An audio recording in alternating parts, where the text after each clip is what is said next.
We'll start out with the rules. And this also follows along with the handout that I gave you. I'm just talking about it. So rules to follow for the references. A, all reference sources need to be placed in alphabetical order, like you would for a phone book. So don't ever separate by type. And by that I mean, like books and journals of a source.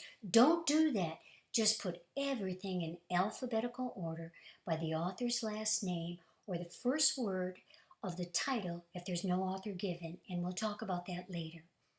B, at the top of your bibliography type for references. It's a bibliography, but in APA they refer to it as references. C, double space each line in the reference section. What does that mean? There will be one empty line between the lines, so that each and every page of your paper should be double spaced, and that includes the reference section. D, type the first line of each source flush with the left margin.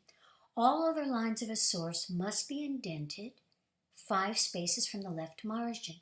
And the reason we do that is so that when you're looking at the last names of the author, just the names will stick out, and it'll make it so much easier to find the particular author that you're looking for, especially since you're in alphabetical order. E, punctuation needs to be followed as in the examples given. A space follows a period, comma, and before and after parentheses, like we were told in 3rd grade, and I brought that up in video 1.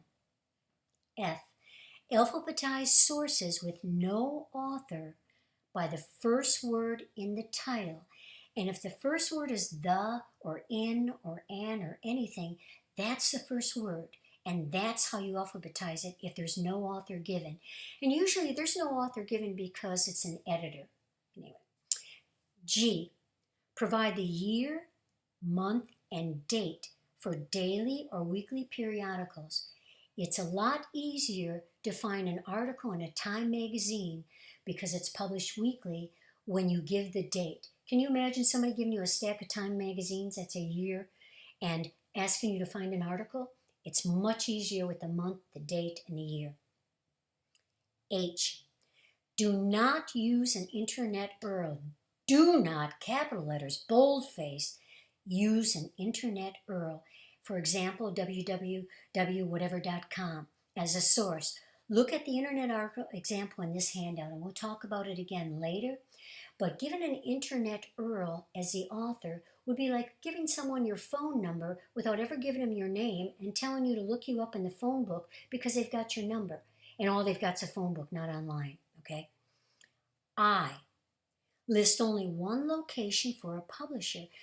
And that means that sometimes a book can be published in London and New York and Boston and San Francisco. That doesn't matter.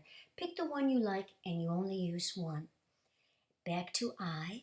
You must give a city, state, and publisher for books. I want you to look at this. It's city, comma, and state.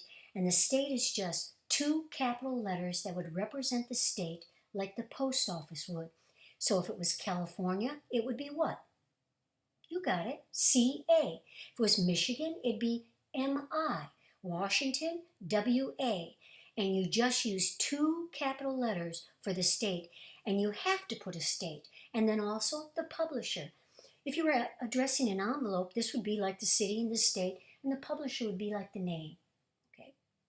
J, do not use automatic formatting programs. They are never correct, but they will always earn you a D. I don't care how new your computer is, I have never seen an APA format done correctly on an automatic program. I just haven't seen it.